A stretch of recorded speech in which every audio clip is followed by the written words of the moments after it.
All right. It's that time. It's time for Beyond Sight and Sound. Let's do this.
Are you looking for a high-quality beach and sand scoop? Are you trying to take your hunting to the extreme? How about an American-based company that stands behind their product and everything they sell? Then check out our friends over at XTREME Scoops. John has been making scoops for some time now and makes a quality beach and sand scoop to take your hunting to the next level. XTREME Scoops recently released their new sand shredder that works great in the water and on the beach. And if you're a new Equinox user, you may want to check out his Surfmaster X3 that can trap those small targets you new Equinox users are finding out there. XTREME Scoops' company approach is let's do it right. So do it right, buy it once, and go to the extreme. XTREMEScoops.com. That's XTREME scoops.com. Caution. Please do not operate motor vehicles or power equipment while under the influence of this show. Listening to this show could cause side effects such as bouts of laughter, violent binges of cabin fever, and even dreams of silver and gold. Please be advised. Now that the fine print is out of the way, on with the show. All right, we're back and we're live once again. You are listening to Beyond Sight and Sound, metal detecting and treasure hunting radio for all the really cool digging people out there. I see the Bills are in, Scotty's in, Paul, DetectEd, Nelson, Aqualand Relics, and Steve, and who can forget Lucky Lou? Lucky Lou's in the house as well. It wouldn't surprise me maybe if we hear a little bit from him tonight. Who knows, though? Who knows? Either way, we're back. We're live once again. Obviously, thanks to everyone for dropping in. Links in the description, first and foremost. Our friends over at Shooters and Prospectors. XTREME Scoops, Brute Magnetics, DetectEes.com, Ken, Mark, Darth, Buddy, and the gang doing a great job with the Beyond Sight and Sound and Dirt Pirates apparel and all that happy noise. Definitely doing a great job. I see Lou laughing maniacally in the chat with the accent. How does he do that? Either way, our friends at XP Team USA Facebook group, website, podcast every other Friday, River Styx Outdoors YouTube, Metal Detecting NYC YouTube, Ohio Metal Detecting YouTube, All Metal Militia Facebook group and YouTube, DetectEd Outdoors YouTube, Kendiggvt YouTube, the great Metal Detecting Christmas Giveaway Facebook group. Obviously, we're still taking donations in for that. We're going to make a lot of kids happy this year. Once again, this is the second running. And the Cordova Detector Raffle, if you have not purchased your tickets yet, $20 a ticket, 250 online ticket sales, 50 locally, drawing Facebook Live. 12 p.m. Central-ish time, October 13th. So you've still got about 2 weeks yet that you can purchase your tickets, and that is for your choice of one of 4 metal detectors, an XPORX, Minelab Equinox, Nocta Macro Amphibio, or Garrett AT Max. Welcome to Michael. So, you've got choices, folks. You've got choices. That's the great thing about it. And it goes for a good cause. Obviously, it is to raise funds there for Cordova Fire. They do a lot of great things in the community, purchasing defibrillators, the Beast Busters at Halloween for the kids. Many, many, many different things that go on for that. And the link in the description for that, that will take you directly to Chuck Smalley's timeline, the direct post where you can get all that information. It's a pinned post on Shooters and Prospectors. It's a pinned post on the Beyond Sight and Sound page. And it does float around the top of the page on the Metal Detecting Beyond Sight and Sound Facebook group. Okay, well, I think we've gotten all that covered then. And also, speaking of the Metal Detecting Beyond Sight and Sound Facebook group, for those who do have the Beyond Sight and Sound apparel, whether it's the t-shirts, the long sleeve shirts, the hoodies, the cooling towels, the appreciation contest is an ongoing contest and does still currently run. Who knows? Maybe we'll even draw 2 people tonight. Or maybe we'll leave it set for a while. We'll see what happens. Either way, though, just because winners are selected doesn't mean you're out of the running. Does not mean that at all. That keeps you in the running, and we may draw again, and you will have another chance to win something.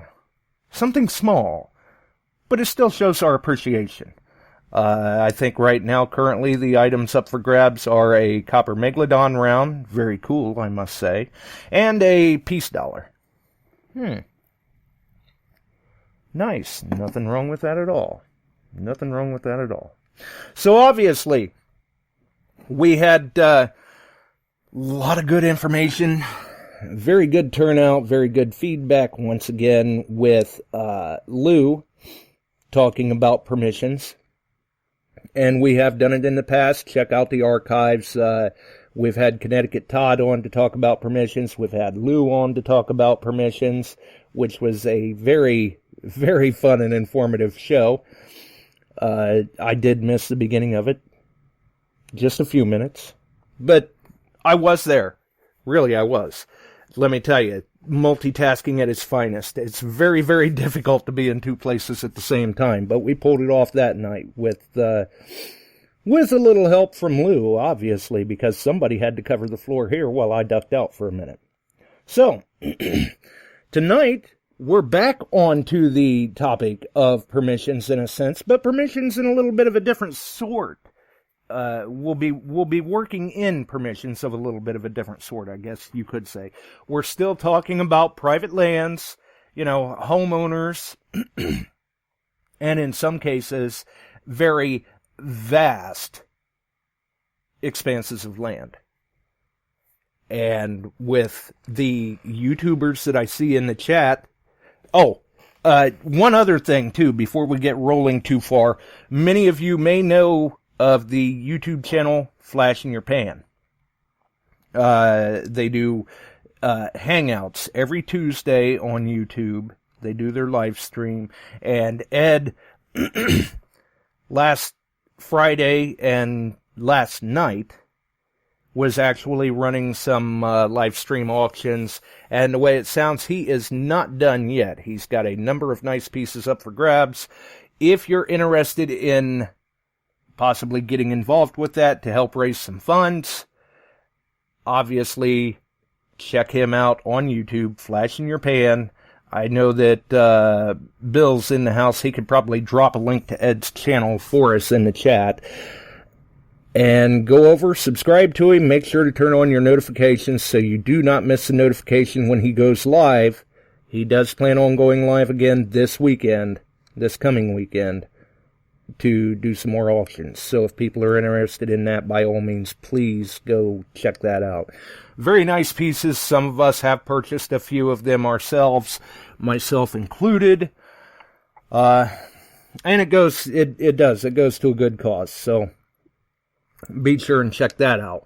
But obviously, with all the YouTubers in here, we've got YouTube channels on again tonight. So this episode will be shared over to YouTube as well at some point after the show, because obviously we've got the YouTube channels of DetectEd Outdoors and Kendiggvt. I'm assuming that's for Vermont, and we'll find out. So let's get them in here. How's it going, Ed and Kendall?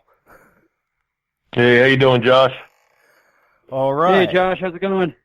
All right. There's the man with the supercalifragilisticexpialidocious.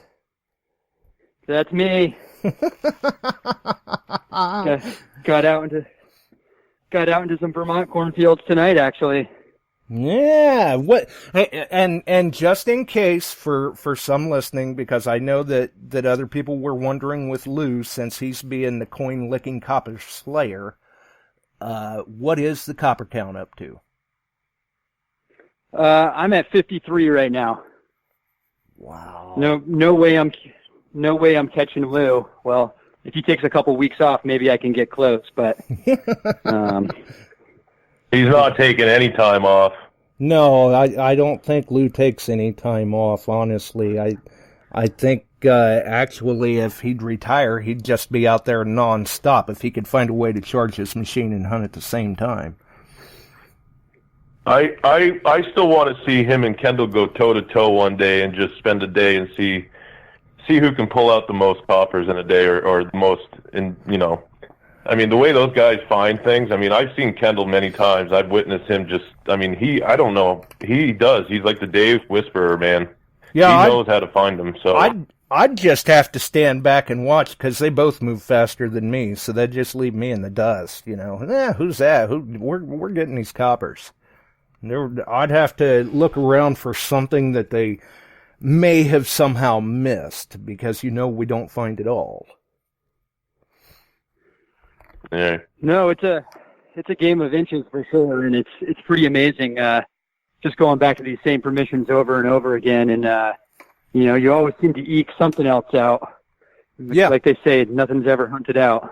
Exactly. As long as you put in the time and you're thorough and methodical. Granted, the finds may not come as fast as they once did on a site, and you may have to work a little harder, but it's never hunted out. Never.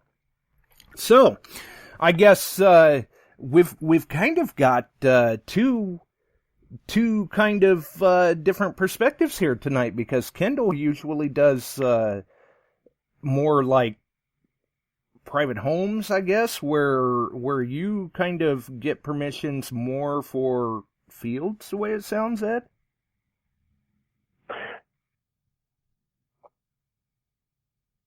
Or maybe it's a little bit of both? Oh, I thought we lost Ed for a second. I thought he would jump right in talking about his massive fields that he gets. Josh, I think, I don't do as many private homes as I do cellar holes. That's really my gig. They tend to be smaller, and I'm not getting those gigantic permissions like Ed does. But I think the cellar holes are what I like to be at. Right. Oh, that's understandable for sure. Definitely. And I'm looking around here. I don't know. I think we may have lost Ed. Yes, that sounds like it. Yeah. Oh, no. It's a tragedy. Where did Ed go? Oh, no. I think we've got him back now. Yeah, I'm not exactly sure what happened. I was just talking to myself. Yeah, I don't know. I mean, I guess we just got you all excited about them fields and you bumped the phone or something. Yeah, no, I don't know how much you heard, but... Oh, we know how much we heard. We heard nothing. I mean, there was a breath and you were gone. Oh, boy. No, what I was saying, I mean, I originally from Vermont, but I live in New Hampshire now, and so I mean I have a lot of ties over there. People I went to school with, and you know, people that own the farmland that, you know, their parents once owned, and it's just a matter of speaking to, you know, to the people that you once knew or the people that you meet along the way. And I know Kendall has ties over here in New Hampshire as well, so I think, like I was saying, it's kind of a mixture of everything. You know, I'm doing some stuff, and it's just a matter of sharing property, knowing where each other have been, knowing where everybody wants to go, and the research and the history of the land, and just kind of following rumors. And, you know, we do fairly well. And it's always fun when someone comes into the group and says, "Hey guys, I got a new permission," you know, and it's never ending. And I think we do a really good job of it. Right. I'm sure with, like you said, you know, you've got some experience. You have ties over in Vermont. Kendall has ties over in New Hampshire.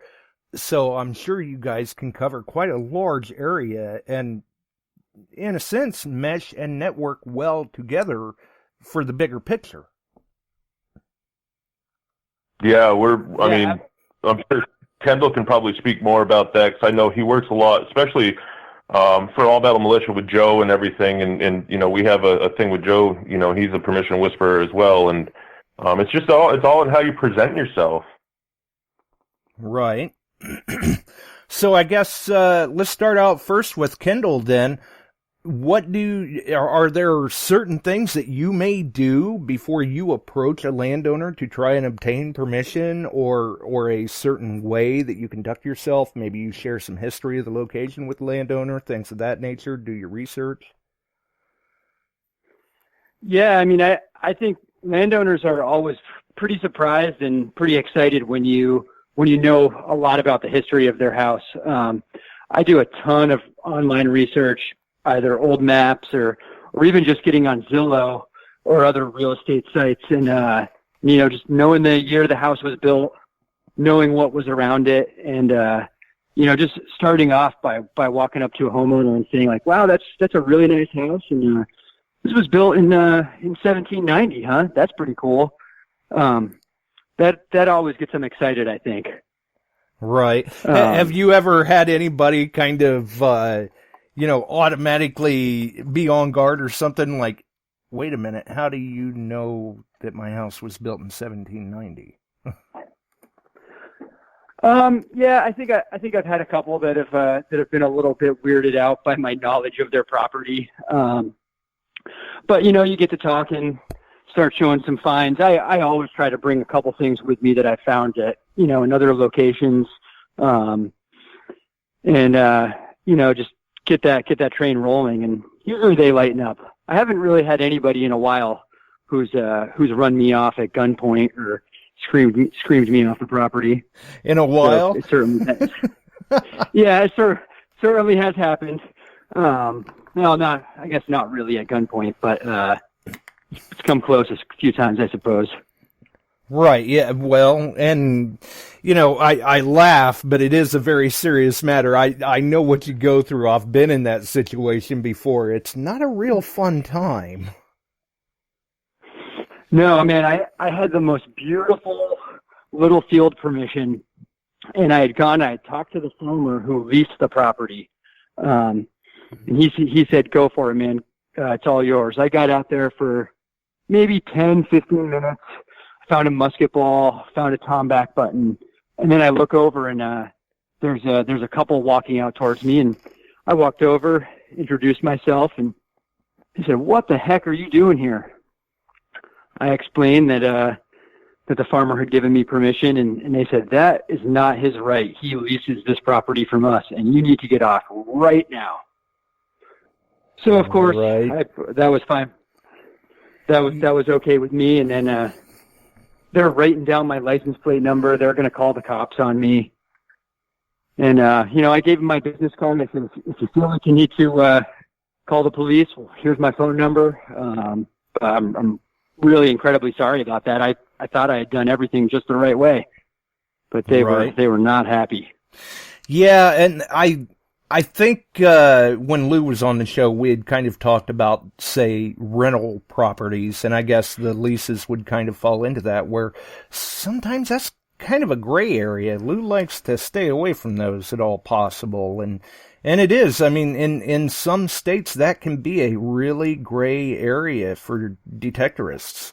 Like around here, a lot of the times, if you are renting the property, you pretty much have, say in permitting people to be on the land to do whatever. But in a lot of cases, the landowner may still show up and say, well, okay, fine, they gave you permission, but I did not, and I want you out of here. Well, at that point, you've got no choice. You've got to leave. Yeah, and that's exactly what happened. It's a weird scenario because, especially when it's a farmer who's leasing the land, it seems like they would have that ability to allow you on. But right, I don't want anybody to be anybody to be upset. Certainly don't want to have the reflect the hobby in a bad way. So yeah, if somebody asks you to go, you're just going to go. Exactly, and that's, I mean, We've touched on that on a number of times here on the show. I know Ed and I have talked about it before too in the past, just in private, where a lot of the times we have to stop and remember how we're conducting ourselves out there, because our actions don't just affect us. It affects Absolutely. the hobby as a whole. Where say, even though, like, you may have thought that you were completely in your right and you tried to, stand your ground or maybe cop a little bit of an attitude, then automatically we're all viewed that way.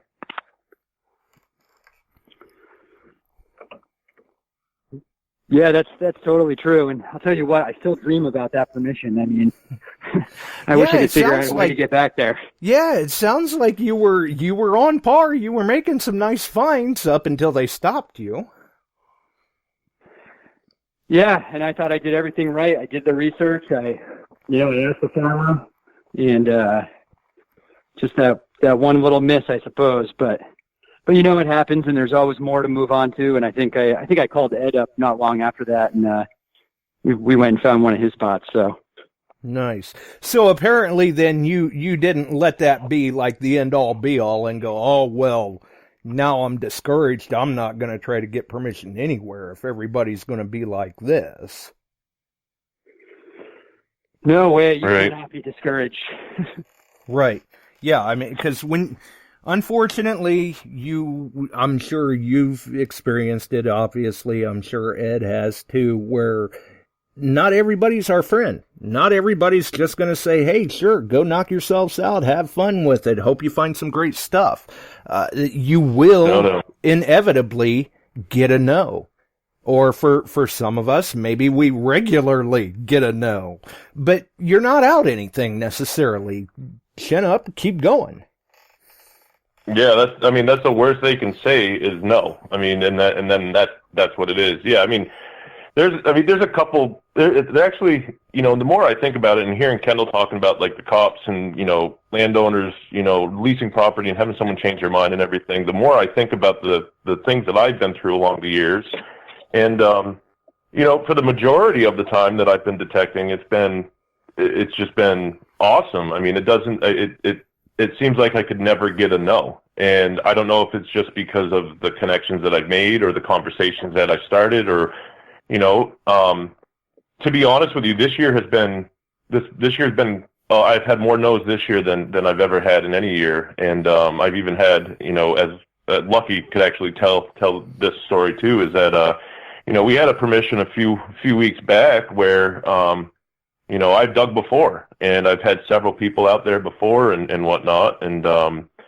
they were just harvesting their alfalfa field and everything, and more than enough land for us to search on. And it's a farmer that I knew since I was younger and in high school and whatnot, and we talked on several occasions, and he's all for letting us get out on his properties. I mean, he lets people goose hunt and do whatever on his properties. He wants to share it all. And nice. So we got down there, and we followed all the rules. Parked off the little road, didn't drive into the field. Everything else, and they were down there still harvesting. And I gave him a call just to let him know we were down there, where we were parked, and, thought everything was cool. And I told him how many people we had, and it was I think 9 or something, 8 or 9. And it was a big enough piece of land to hold and support our search. But I'm no farmer, and I don't know about alfalfa and things like. To me, it all looks the same to me. And but anyways, he ended up. We started digging, like legit, just started digging. And next thing I know, I see him pulling down in his truck, and he calls me over, and I thought he was just going to check in and say, hey, thanks for parking the vehicles there, or whatever, or thanks for calling, And he actually he seemed upset, but he's like, you told me you were coming down digging, and, I didn't realize you were going to have this many people, and I put a lot of money in the field, and he's like, I just think this is too much, and you guys probably should go. And I'm not going to argue, and I'm not going to, I don't feel like it was fully his decision at that time, because I just know how generous he's been. But I just think it could have been, it could have been a full moon, it could have been just a bad day, it could have been anything. And but bottom line is, we respected that decision. And even though we were all prepared and we all got our gear set up, and some people drove up to be there, and no one complained. I felt horrible, of course. I felt terrible, because then it was like, all right, now where do we go? Right, and, like you're the host or whatever, inviting all these people, and now you're going, oh man, sorry guys, I thought we had someplace to go, but we're going to have to shift gears here. Well, and that's why it's always helpful to hunt with people that understand that kind of stuff can happen. I mean, it doesn't take away the bad feeling in your pit of your stomach when that happens. I've never had it happen to that magnitude.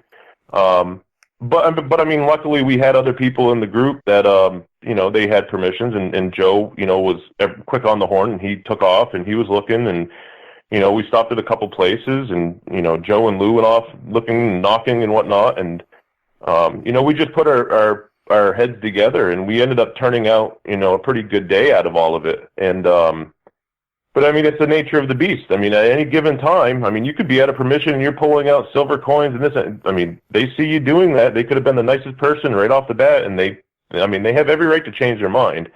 And right. Like you were saying about conducting yourself, like if you're going to get upset and you're going to holler and scream and you'll never get back there ever. I mean, the chances are you probably won't anyway, but don't ruin it for yourself in the future or anybody else, down the road.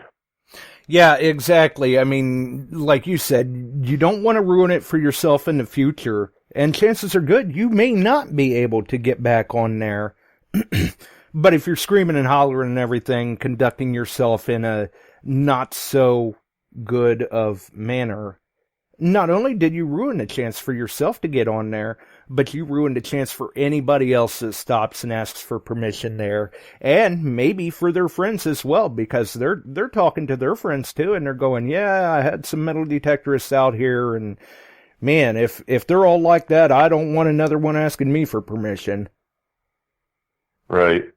And another time, on the flip side of that too, I mean, going outdoor knocking, I mean, that's hard enough. You have to build up the courage and everything. And I mean, I do YouTube. I don't mind talking, and I don't mind talking to people. I mean, that's my career is helping people. Like I work with general public, and so it comes kind of natural to me. And some people, you have to really work at it and kind of build up the courage to be able to go and just talk to a stranger about, I want to come and dig holes on your land. And it's not really the easiest of conversations to start sometimes, especially if you're met at the door, with a, what do you want? Or can I help you? Or just, I mean, that sets the tone right there. The moment any conversation is started, it just starts the complete tone of the permission and the asking for the permission and what you're going to talk about. And it kind of, sometimes it can throw you off guard, and sometimes they just, before you even say it, I mean, Jim and I went to a permission not that long ago, and it was a place that I've gone to 3 years.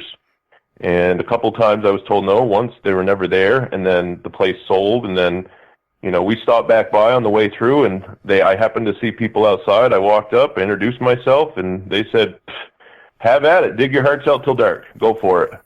And all they wanted to do was see the finds. They stayed out there, and they watched, and they asked questions, and we talked about metal detecting, and we informed them of certain stuff. We got a tour of the tavern. We got to hear some of the stories about it, and what was replaced and what wasn't. And it just ultimately turned out to be an awesome day. And that happens more often than people think. You just have to break the ice. Right, yeah, absolutely. Well, and here's one for you guys. I probably should have asked Lou this, too, when he was on the show.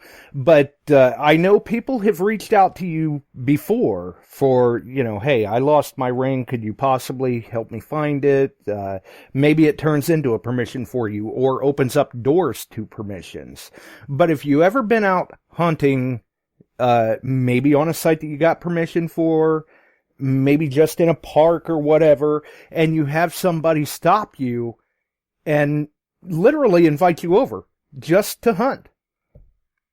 Yep. Yeah, it's actually. Go ahead. We had a great one like that. I don't know, a month and a half or so ago. Drunk got us a great permission, and we get there, and the homeowner says, "Well, we lost a gold ring over here in the garden. So if you guys wouldn't mind, maybe you could help look for the gold ring." And so for sure, we're over there looking for the gold ring. And the wife comes over, and she's got a crystal hanging from a chain, and she's I guess that's called dowsing. Yep. Yeah.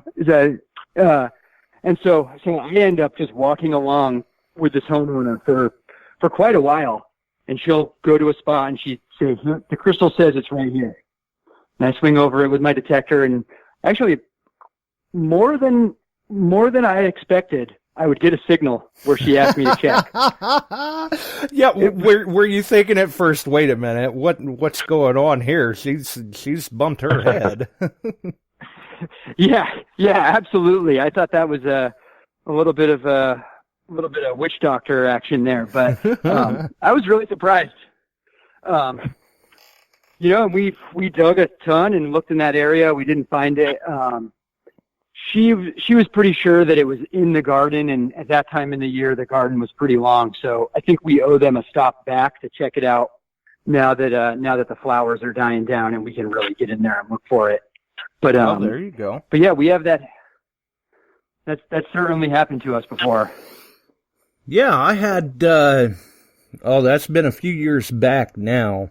Me and a buddy of mine were hunting on a permission that I had, and we had only been there about, say 20, 30 minutes, something like that, when all of a sudden a vehicle stops and a guy rolls down his window and he hollers. He says, "Hey, are you having any luck?" So, well, no, not yet, but, quite honestly, we just got here. And he says, "Oh, well, if you guys aren't having any luck or anything, or you'd like to move on to something else," he says, I sure would love to have you guys come down and check out my house. It's on the main drag of town. It's built in the mid-1800s. It's got the original woodwork inside." He says, I'm just fascinated with history, and you guys can keep everything. I'm dying to know what's in my yard. Please come look. So we did. Yeah. We went down and had a blast looking at the guy's house, talking with him and his wife, and what was it? I think one of the first silver coins we pulled up out of the front yard, we handed right over to him. We didn't really care, but to him, it was like the world to him. He just thought that was so cool. That was a good time, yeah. Good permission. Yeah, and I bet you that earned you an invite back anytime you wanted to, huh? Actually, yeah. When we were getting ready to leave, it was starting to get dark, and he's like, "Oh, you guys are leaving?" "Well, yeah, we've kind of got other things to do, and it is getting kind of late. We don't want to be putting you out." "No, not at all." He says, "Hey, anytime you're back in the area, you just stop and knock. This is my name. You let me know you're back, and you can go at it again." He says, "I really enjoyed you guys stopping down and the conversations we had, and like I said before, anything you find, you can keep. I'd just like to see it because I'm fascinated with history and would like to know what's in the yard." "Sure, we can do that." Yep. can't ask for much more than that. You know, Ed's really great at like putting together nice little find displays for homeowners, which is always a big thing. I think that really helps get you the invite back. Oh, absolutely. I would agree. Come back a week later and present somebody with a nice rifle box with, you know, copper, a crotal bell, some buttons, and that just really makes their day. And that's pretty much a come back whenever you want moment.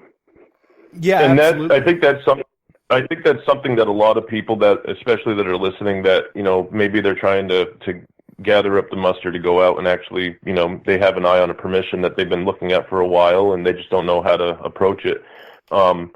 You know, go in with the attitude that, you know, you're not afraid to share some of your finds. You know, turn over some of your finds, you know, tell them. One of the things that I like telling people, well, there's two things that every time I talk about permission, you know, I bring up two things. And one is, you know, if I find a gold coin, you're just going to have to arm wrestle me for it, you know, and it always brings out a laugh.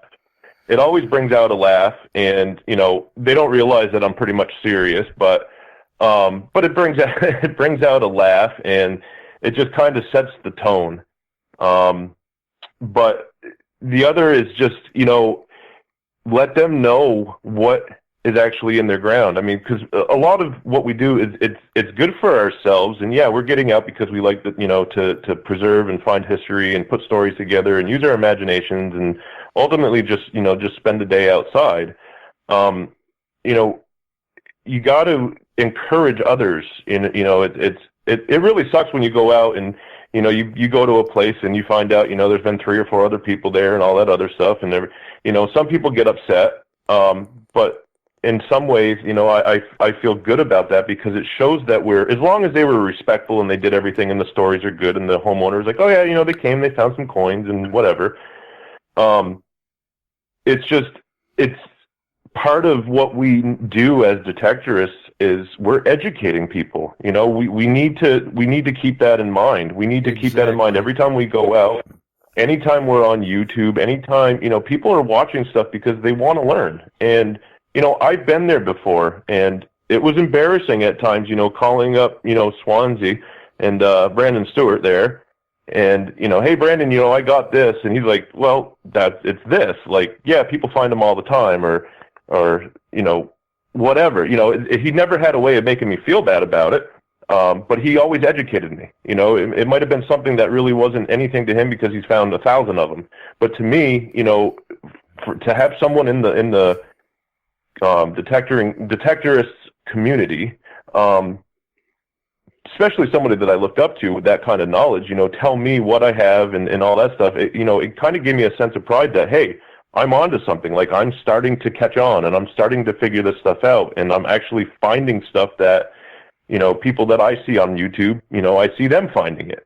And, you know, if you go out with that kind of a mindset when you're going to look for a permission, that you're not just doing it for yourself, you're doing it for others, I think it'll help. At least it helps me. It'll help with that conversation and what kind of questions to ask. And Kendall hit it spot on. You know, bring some stuff with you. Show them that, you know, you're not just an amateur, that you're not just somebody that's going to go dig, you know, a 6 foot by 6 foot hole. You know, like, it's right. We're not going to fans. tear up your parking lot or something and sell thousands of dollars worth of artifacts by the time we're done. Yeah, and tell them, you know, we remove all trash, we replace all holes. If you know, we're more than happy to leave my phone number with you in case, you know, you see something that you didn't like, let me know, I'll make it right. You know, any of that stuff, you know, you're basically, I mean, you're kissing butt is what you're doing, because, you know, you're trying to, you know, encourage somebody to let you on their property that they pay money for to dig up, you know, whatever it is. So the other thing too is, you know, talk about the technology. You know, technology's gotten to a point now, you know, you can pinpoint pretty much down to just a couple inches, you know, and tells you how deep it is and how, you know, yeah, and especially with the pinpointers and all that. And, you know, I've even gone as far as showing some practice plugs and holes and just showing people, you know, this is how we dig them. You know, and it's not always pretty. It depends on the soil. Right. It's not always going to go back quickly, but you do the best you can, and you got to remove trash. I mean, everybody, there's a time, and I'm sure I've been guilty of it. I don't remove everything that I find sometimes if it's all broken up and, you know, there's 1,000 pieces or whatever. But I mean, just keeping that in mind too, especially when you're in someone's yard, like take everything. I mean, everything you dig, take it all. Big stuff, little stuff, everything. Take a couple trips back to your truck, dump it off. And that goes a long way. It really does. Absolutely. And you're leaving the property better than you found it. But you know, guys, somebody's ears must have been burning. How's it going, Swans? Not too bad, Josh. How you doing, buddy? Well, I'm hanging in there. I'm hanging in there. I just wanted to say that Ed's point about him listening to what I was telling him about things that he found. There was a story about the TREME that he found literally right down at the bottom of my hill in a field. He was willing to learn quicker than most people will accept what you're trying to learn in this hobby. I mean, even when it came to a flat button and the back marks, and Ed was always willing to accept whatever you were willing to tell him, but realized it was actual truth and knowledge from me. You know, it was things that I had experienced and I had to ask other people about too. Ed was always willing to learn new things, basically based on the hobby, and the fact that not all coins ring up as a coin signal. You know, he can prove that with the things that he found. There's coins Ed's dug out of the ground that sound like a crappy aluminum target or a button that turned into a good coin that he's found. Right? Yeah, absolutely. And that, I mean, I even have the you know, the backing of that with some of my videos on YouTube under Detected Outdoors. You know, it's like one of the silver rings that I found in the park. I mean, to some people, it you know, and most of the time, you know, maybe I would walk by a target like that, but under circumstances and where I was digging, you know, I decided to investigate it more, and it comes with time. I mean, the more time and effort you put into learning the hobby and learning the tones and learning your machine, you know, you'll know when you need to dig those kind of tones. And right. It can't be taught overnight. It can't be taught overnight. It can't be learned overnight. It's real in-field experience. But those that stay receptive and open-minded, like you and Swansea were saying, those who are willing to listen, they wind up going further in the hobby faster than other people who choose not to listen, because once we're educated about it and we're sharing that knowledge and educating others, we're all becoming more successful or more educated about the hobby in the field as a group, as a whole, the bigger picture. And that's what we're trying to do. But also, when we're trying to do you know, in the group of All Metal Militia under our Facebook page and everything, you know, we look for that kind. I mean, we want people to encourage each other. You know, like if someone digs something, you know, they go out and they dig a couple, you know, wheat pennies or something, and they're super excited about it, and they're like, oh my God, this is great. Blah, blah.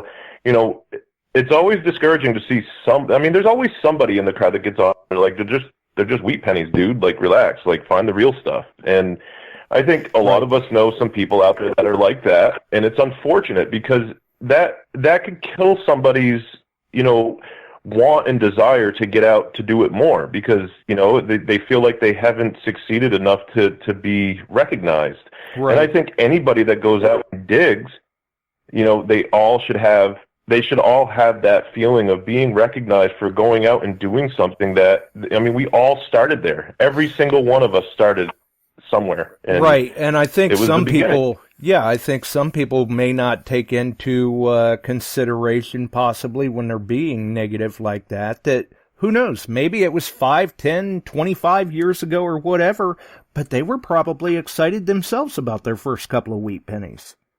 You know, recognize Absolutely. It for what it is for that person. Even if you find hundreds of wheat pennies and you're going, it's just another wheat penny. Well, if it's their first, they're excited about it. Support it. Be excited for them. Well, Josh, what I also love about this is when we go out digging with Ed and the crew, like his All Metal Militia, a lot of us use different machines, and somebody will get a good target, and you go over that target with your machine, and you say, oh, that sounds like a silver dime. We'll take in a Fisher like Ed uses. Somebody will bring in a Mine Lab somebody else uses. They'll bring in, 3 different machines, 4 different machines, just to see what everybody else is reading on their machine. There's no, I guess, brand shaming, I guess is the best way to put it. There's no way saying, okay, my Fisher is better than your Garrett, that's better than your Mine Lab or anything like that. It's a lot of fun. We all, like the last time Ed and I went out up in Vermont, it was, is it a bullet or is it a coin? Going back and forth. So that's a lot of fun too. It's just the camaraderie that you have with local diggers that you get to dig with consistently. It's just so much fun to share that experience. And yes, we dug a bunch of crap bullets, modern bullets at the same time. But like Jim, was doing at the same time, he goes, oh no, this is definitely a coin, and then pulls out a bullet shell.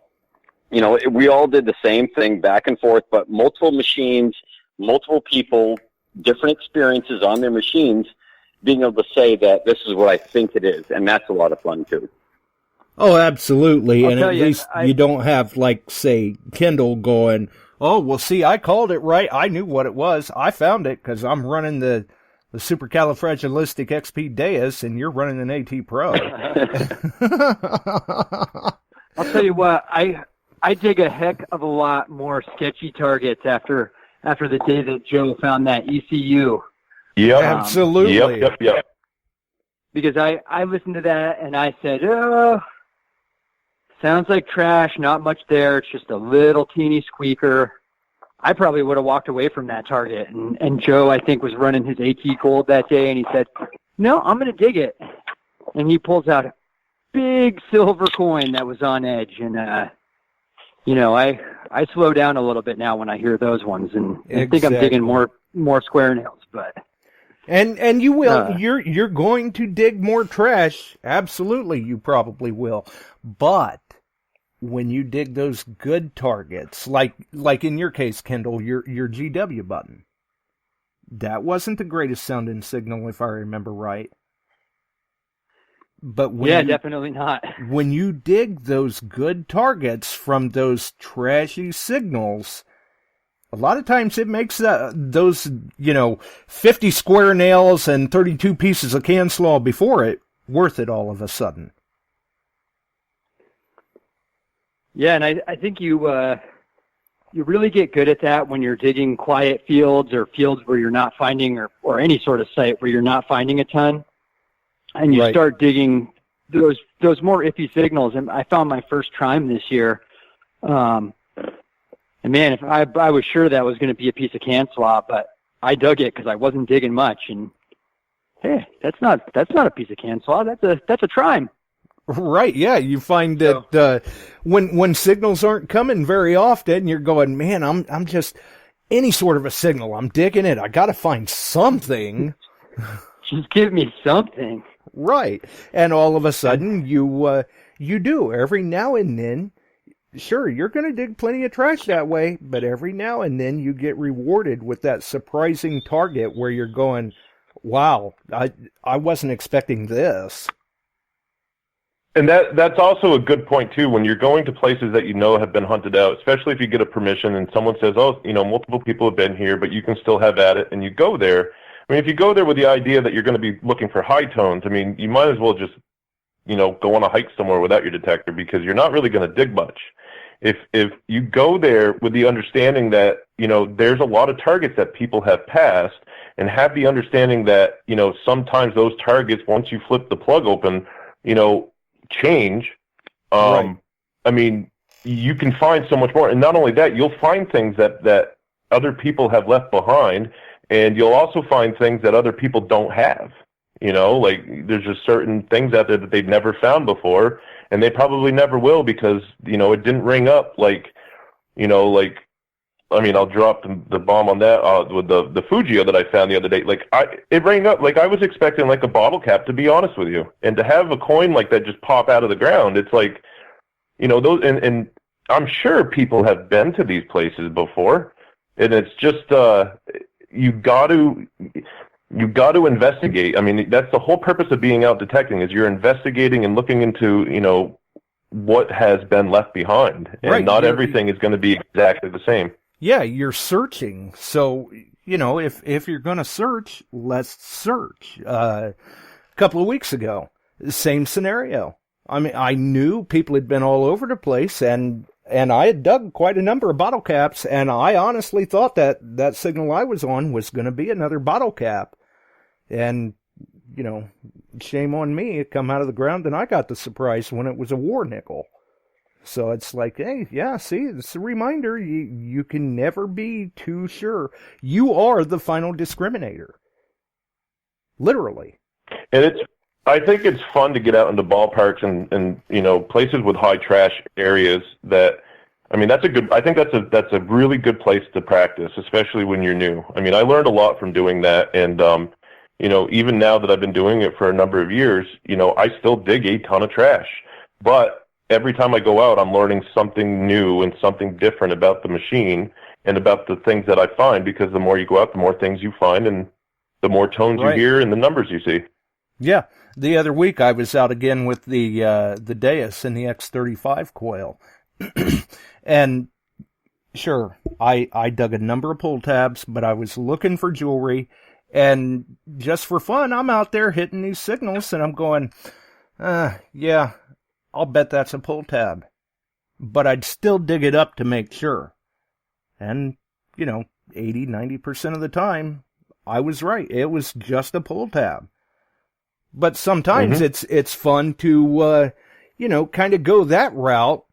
Sure, you may think it's a pull tab. Go ahead and dig it, though, just to make sure.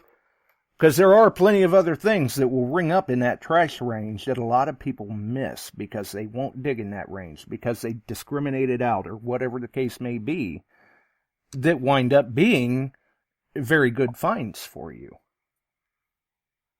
Also, Josh, you got to remember to have fun with yourself. That's another part of this hobby that I don't think a lot of people realize. Right. What happened? Ed, let's just get out and have fun.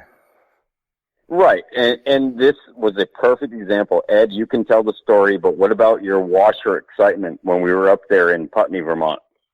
I mean, that was the classic fun moment when you realized you messed up on live video. I think I remembered that video. Yeah, well, But he had a good time with it, though. That's my best part, Josh, about this. Exactly. If you can't make fun of yourself, you can't make fun of anybody else. That's the thing with this hobby, is you think you found something good. Ed took it like a man. He realized he didn't find what he thought he found, but it was all in good humor right after the fact. I mean, he was laughing about it. We were joking about it. We had a good time with it after the fact. No harm, no foul. Well, I had to laugh because if I wasn't laughing, I'd be crying. Yeah, I agree, buddy. But you took it like a true trooper in the hobby. Right. You realized that you didn't find it, and you were just absolutely hilarious after the fact. But for those who may not know of the video we're talking about, go ahead and tell the story anyway, Ed, because it was a good sounding signal. It was, I mean, and it goes back to, the conversation about the permission and stuff. We were actually on the other side of that pasture, and, or I should say that monstrosity of a field. And, a copper had been pulled up, I pulled up a silver pendant, and we were just out in the middle of this gigantic area, and I mean, it was a banging signal. I mean, it just sounded too good to be true. And you cut the plug, you start to flip the dirt, and I mean, I just see this giant round silver shiny thing sticking out of the side of the hole, and it's like, the excitement got to me. Like I threw my hat, I jumped up, I'm like, oh my God, and all this other stuff. And I could have sworn, because everything just seemed to line up. And yeah, I had it on video because I figured if it was going to be a silver coin, I wanted to get it on video. And well, it turned out to be a washer. So it, and it was kind of a kick to the gut, but it happens. It's happened. That's not the first time that's happened, and it's not going to be the last. But I mean, that just goes to show you, like, you work so hard to get to that target and to that idea that you're going to be pulling something out of the ground that could be very old and very shiny, and then that happens, it just kind of takes the wind out of your sails. Right. But you gotta took keep it on moving forward. like a trooper, though. That's my biggest part of this, Ed. It's the fact that, yeah, it happened, but also that you took it in stride and said, you know what, this was funny in the end. It is what it is. You know, you weren't pissy about it, I guess is the best way to put it. You didn't delete the footage. You posted it out there. You put it out there like this was the grand moment, then all of a sudden it's a crap moment, but yet you embraced it. That's what I love about that part of the hobby. And it shows the reality of it, because we all get fooled out there from time to time. It happens to all of us. It's just a lot of us that are, you know, taking a video clip or something to put up on YouTube or maybe post up on Facebook later or something like that. If we find out, oh, we were fooled, well, nobody sees that clip. But you were already live. So you're going, well, hey, you know, that's the reality. Sometimes we get fooled, you know, on to the next one, I guess. Hopefully you know what, Josh? I actually, I think you're talking about another time. We actually did that in the group, All Metal Militia group. We went live. We went live when, Kendall dug a copper. And when the first time we went live with that, I actually dug some kind of copper fitting pipe, something or other. The time that Brandon's talking about, it's in one of my my videos on YouTube. Okay. That was the time we weren't actually live, but I mean, those are two different examples of how it happens. And even Kendall. I mean, there's been times Kendall hasn't. We think that he's going to dig something good. It turns out to be something that it's not, and whatnot. And he picks up and moves on, and he just continues to slay it. And later down the hunting trail, he'll pull up a copper to make up for it. And I mean, I've seen that numerous times. Yeah. So, and if you give up, go ahead, Kendall. I'm scared of the live dig. The live dig curse. Yeah, the one that was live dug on the AMM page with Ed. Man, that sounded like a coin all day long. And yep, it wasn't. Actually, I did one that day that turned out to be a coin. But I'm so scared of those live digs because like you said, Josh, you never know what's coming out of the ground. You think it's going to be trash and it's a GW button. You think it's going to be a copper and it's a piece of copper pipe or whatever. You just never know. The good thing about them, though, from time to time, is and the reason why we throw some of that stuff in the videos as well is because it shows people that doesn't matter how long you're doing it, doesn't matter how good you think you are, everybody digs signals that they think is going to be something, and it turns out that it has nothing at all. Absolutely. And it happens.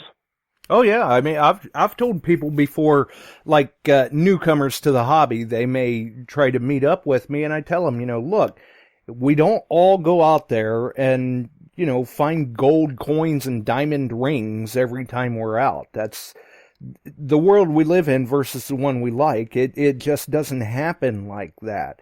We're all out there digging trash. It's not some deep, dirty secret. It's just a lot of us don't post that up all the time because we know we're all doing it. However, it is still good to put that out there from time to time to show the reality of it. It's a lot of times in people's videos or posts, you may see 2 or 3 copper coins and they're saying, yeah, I didn't have too bad of a day. And you don't see the bucket next to it that's full of pull tabs and can slaw and pipe fittings and, everything else out there under the sun that we're digging up too, that we're taking out of the environment and cleaning up the environment. Or the day before when they didn't film anything or they were going to, and then nothing good came out of the ground. But it's good for the beginners because they, it shows that they're doing everything they should be doing. And like I said before, we all started somewhere, and it's good to see that the people that we look up to in the hobby, it's good to see them. I've seen Brandon dig some awesome tones that turned out to be trash, and it's good to be able to see that happens to them too, because you don't lose the the desire to go out and find the next target. You know, it just, you never know what the next one's going to be. You really don't. Right. Exactly. I mean, And proof in point, you see Brad from the Hoover Boys. I mean, did you ever think he was did you think he ever thought he would find another coin like that? Nope. I mean, you never know. And if you're not out there, then there you go. Right. Absolutely. Brings up another piece is like, go through your trash bag, your trash pouch when you're done, because sometimes you pull something out, you say, oh, that's trash, dump it in the trash pouch, and you get home later and you say, wait a second, maybe that's not trash. That happened to me just last week, maybe 2 weeks ago. Just thought it was a little watch gear, got it home, and it was a large cent that had been turned into, I guess, maybe a spur. But like that also happens pretty often. It's just trash. But go back and check that stuff. I did the same thing. I recently put a post on Facebook and on Instagram. A few years back, thank God I took all the trash with me, and I still had it in my pouch. And I ended up finding a bunch of it in a bag that I had stored away with all my detecting finds and things that I was going to go through later.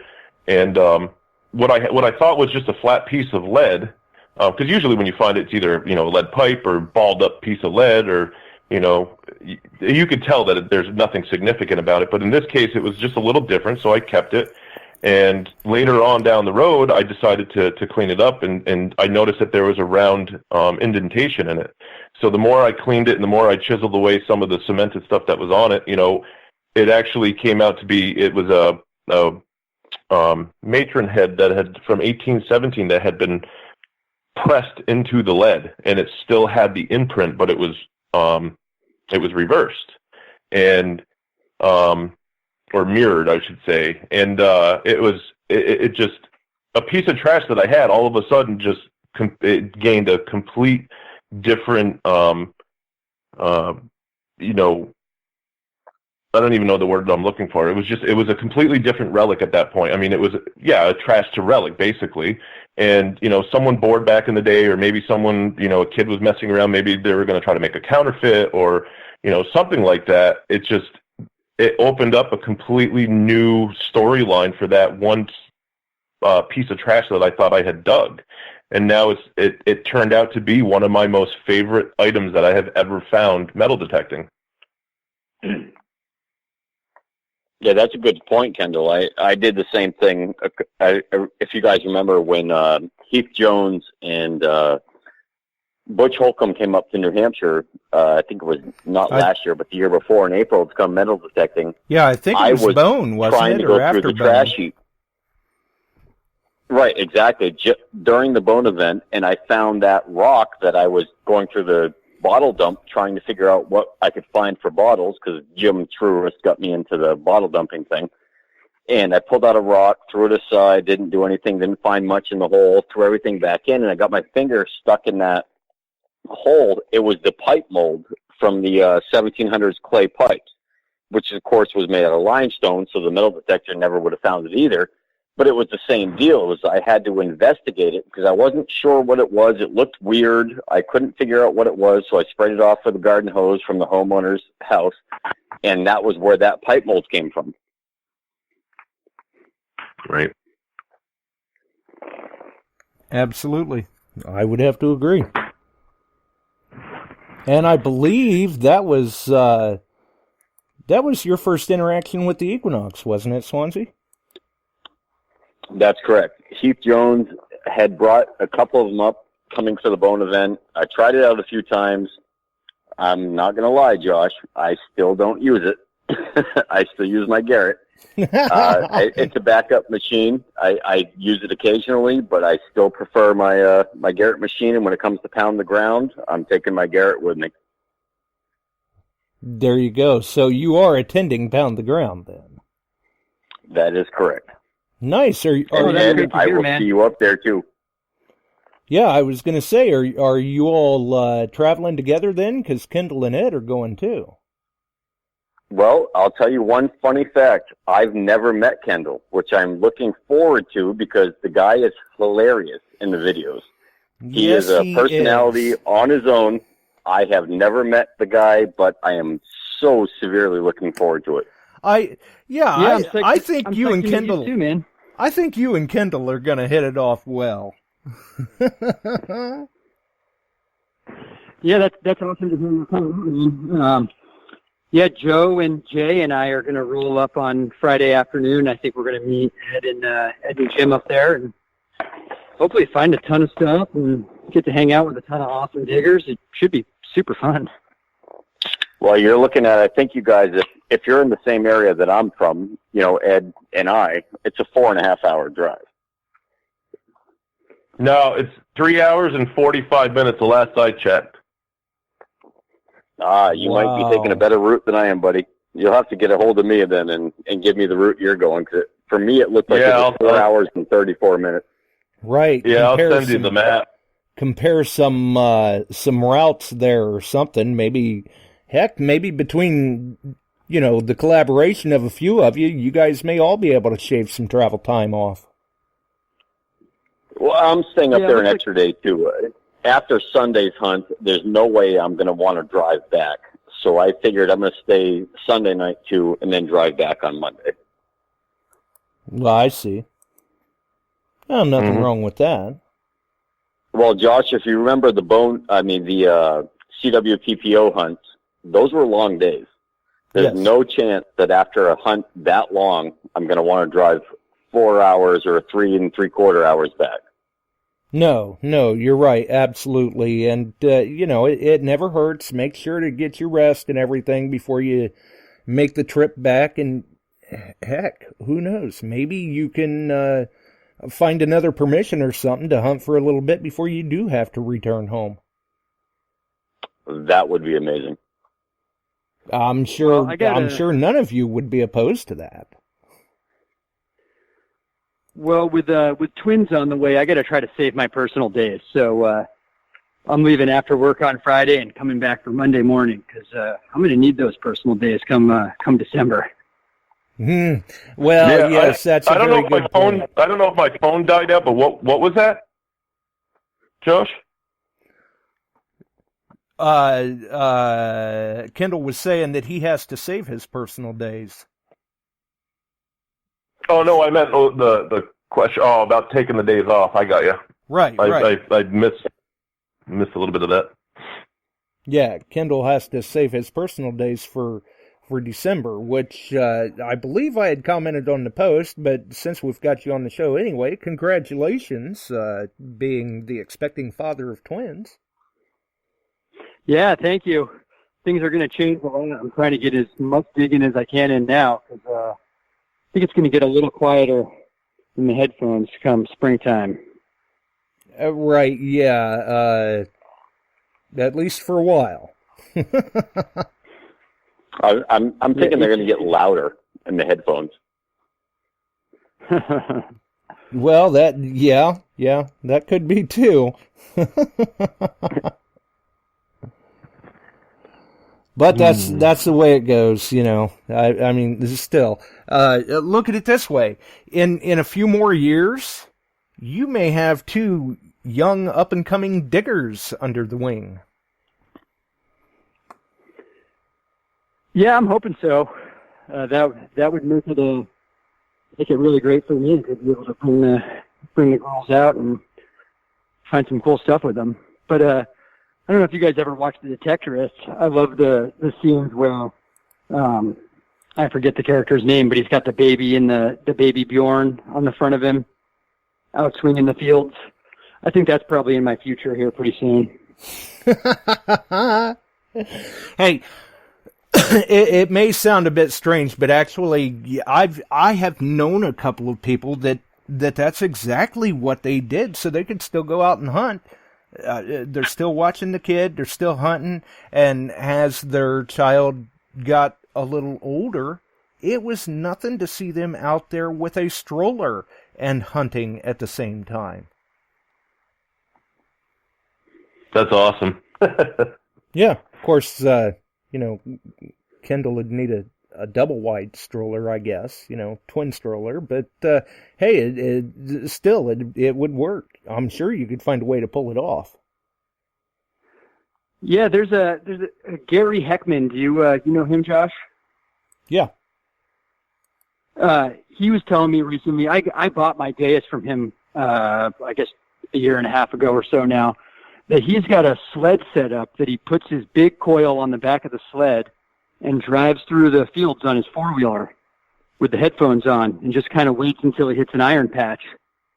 Right. So maybe I can set up a stroller system like that, just headphones on. Right, coil, there you go. Coil mounted to the front of the stroller, and there you go. Right. And actually, that's not unheard of for some people.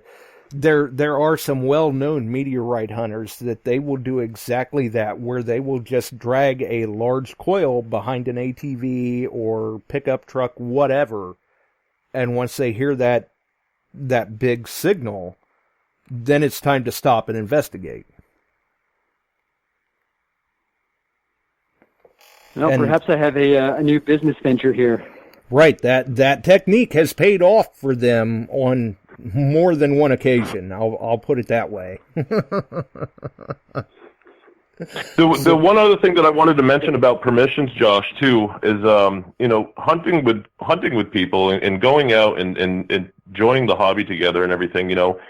You have a group of 4, 5, 6, 7 people, whatever, or even more that go out a lot with each other, or if everybody in the group gets a permission, you'll have enough land to search the entire summer or the entire, digging season. The ground doesn't freeze everywhere, but the more effort you put in, and the more people that you go to and talk to, and even in just general conversations, I've met people at a store and waiting in line to pay for gas or something, and a conversation starts up, about whatever. Maybe they saw a sticker, maybe they know somebody that and they say, hey, you guys dig, or whatever, and you just start talking about stuff. Always try to throw that jab in there saying, hey, if you ever know of any land that we could detect, just let me know. And more often than not, they'll be like, oh yeah, actually, my brother-in-law owns whatever fields, or my parents once had this house that had this on it, or, a lot of it happens without even having to knock on doors. Oh yeah, absolutely. You're right. When Lou was on the show, he had even mentioned a lot of times he will wear a detecting shirt, just, under the concept that maybe someone might approach him and say, oh, well, you're into metal detecting or whatever. It could open up a door for a permission. Or, Lou had even said himself, a lot of times he'll go to, say, school functions for the kids. And, maybe you hit up one of the other parents or something. Oh, where do you live? Oh, yeah, you're in an old part of town. I do metal detecting. Just those brief interactions with people, those where paths cross, you run into someone else and say, oh, hey, maybe it opens a door. Maybe it doesn't. But you never know until you try. Like we were saying before, who knows? Maybe you get a no right off the bat. Well, hey, you're not out anything. You were just there getting your gas or whatever and happened to run into this person. Right. I was out in Hamilton, New York this summer. Went to the library to use my computer and was sitting there and overheard a couple come in and talk to the librarian about a bunch of old documents they had uncovered cleaning out Mom's house. And I left thinking to myself, man, I should have approached those guys. Drove around the block, and then there I see them walking out to their minivan. I said, oh, well, this is fate here. So I swung back around and did just what you're talking about. I said, hey, I heard that you guys have a lot of cool history at your house, and you were finding all this stuff. Well, I'm a metal detectorist, and it was great. They invited me back to their place. It was a little 1830s home right there downtown Hamilton, very close to Colgate College, and they said, yeah, go for it. They loved history and found some I guess I found some buttons and a couple of wheats, Indians, whatever it was. But yeah, you've always got to be on the lookout. Keep your ears open and just look for those connections wherever you can find them. Yeah, absolutely. You never know.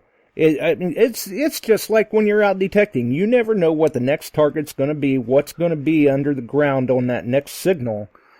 And it's the same way with the permissions. You never know where that next permission or opportunity is going to come from, at least for me anyway. A lot of times, and you guys have seen this too, maybe you get asked to do a ring recovery. They lost an item in their yard. You go over, you're able to find it, and they're so thankful, and they say, hey, knock yourself out, hunt the rest of the yard and see what you can find. Or you ask them for permission after that, and they're so thankful they got their ring back. Usually they're not going to tell you no. They're going to say, oh, hey, absolutely, go ahead. And I know friends. Maybe I can talk to them about you. Network. Right. Networking is absolutely huge. Absolutely. And I'm sure that's that's probably paid out for you guys more than once. Oh yeah. I mean, you see, the more content that we're putting. I know Kendall's doing his YouTube. I'm doing my YouTube. We do the group YouTube. And just the finds that we've had over the years, it's been incredible. And I'm going back now that I'm posting because I'm fairly new to Instagram, and I'm looking for content and stuff to put on there because it's also a way to kind of have a collection of everything that you found instead of having to go through a bunch of different folders. And I'm going back through some of the things that I found throughout the years, going all the way back to when I found that TREME, and just the things that I found ever since then. Some things that I even forgot that I had found, some relics and buttons and whatnot. And it's awesome to be able to have that stuff to be able to show people. And to go back to where, we were talking about bringing some items with you along the way when you're going to go knock on someone's door or talk to someone about a permission. It's also helpful to have pictures ready on your phone, and you can just show this is what we do and these are the things that we find, and it really solidifies the fact that you're doing it because you're not like what sometimes you see in the Hollywood shows is you're not looking for stuff to go out and pawn. You're not looking to make $1 million. You're not you're doing it purely for the enjoyment and for the historical value of what you're finding, and the adventure and the education and all of that stuff, and it kind of brings it all together within that conversation to prove to the landowner that you're there for a good reason. Right. Yeah, absolutely. And when they see that you've got the a respect for the history, that tends to really help things along as well. As long as you can convey what you're into it for, you can convey that to the homeowner of, hey, I'm not just here to, cut big open holes in your yard or something like that. I'm here for the history. I'm here to rescue what we can, preserve what we can, and have a respect for it. Yeah. And in today's day and age, I mean, there's a lot of differences in the world and everything, and it's really sad to see some of the historical aspect of things, be forgotten about. And I think it's really important to continue to do what we do and everything, and finding, the history about how we came to be, and what was here before the towns that we now live in, what it used to be like, and the hardships and the things that people went through. They must have been working really hard back then if they're dropping silver coins and whatnot. And, those are things, I mean, think about it. You have a silver coin in your pocket. I mean, you're going to check, quite often. And you're going to do things to make sure you're not going to go on any bumpy rides or anything like that. You're going to make sure that thing stays secure to you. And to know that people went out there with that kind of a precious item to them, maybe it was paying for the next bag of wheat or flour or whatnot. And to have them, to have people out there actually working to survive and actually losing things like that is, I think that's a story in itself. Right. Yeah, absolutely. mean, you figure these were, when these people lost these items, it really was a tragic loss for them. I mean, think about how much money that was back then. Right. I mean, to some of us, these... people were on their hands and knees looking through the grass and whatever else, and it's. I mean, Joe's ECU that he found, and think about that. Think about losing something like that, and like the sinking feeling that you would have in your stomach. I mean, that's 3-4 months worth of pay or something, in silver. So yeah, absolutely. I do think about that a lot. It's like, by hoping that you find something, you're in some ways wishing misfortune on someone in the past. Well, yeah, I mean, it's our hobby does, I mean, unfortunately, it is what it is. We capitalize on the misfortune of others. I mean, that's how we're able to make these nice finds that we make. I mean, it's great to give back the rings and stuff when people ask us to recover an item for them that's been lost. But there's many times that we find those items and we can't return them. There's no way to return them. Well, for somebody, that was an unfortunate loss for them. So we do, in a sense, capitalize on their misfortune. There's no other way around it, unfortunately. But I think the by being able to find that stuff and be able to tell the history about where those items came from. I mean, we'll never know the personal history about it, but to be able to preserve it and to be able to tell the story of where it came from and all that, in some way, shape or form, I think it kind of gives a good light on their misfortune, and because of their misfortune, we're able to understand what they went through and the kind of things, the kind of lifestyles that they lived back in the days. And, it kind of comes around full circle. Right. Absolutely. I would have to agree. Definitely. Well, I guess we have actually been on here for quite some time and should probably be letting you guys get back to whatever we may have interrupted. But go ahead, Kendall. Josh, I did want to say before we go, especially for any younger listeners who might be listening tonight,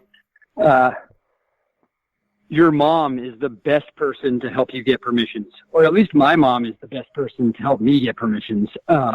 Hey, good point. My mom always says to me, if anybody asks you how long you've been here, you tell them that your family's been here since before the Revolutionary War. And so that's a really great person to talk to. If you're out looking for permissions, if you want yards or fields, talk to your parents. My folks have lived in the same spot for as long as I've been around, and they certainly have helped me a lot in, that's so-and-so's field. I went to high school with them or whatever, and I leverage that as often as I can. So, speaking of where you find permissions, you've got to talk to your mom, folks. That's right. Hey, we utilize every possible opportunity that we have. I know there's a lot of people, they're not opposed to sending a kid up to the door and have them ask permission. Hey, do you mind if Dad digs with me or Grandpa digs with me? Or my uncle's in the truck too. That's how I got here. Can he dig too? Things like that. Mm-hmm. And that's why Lou does so well.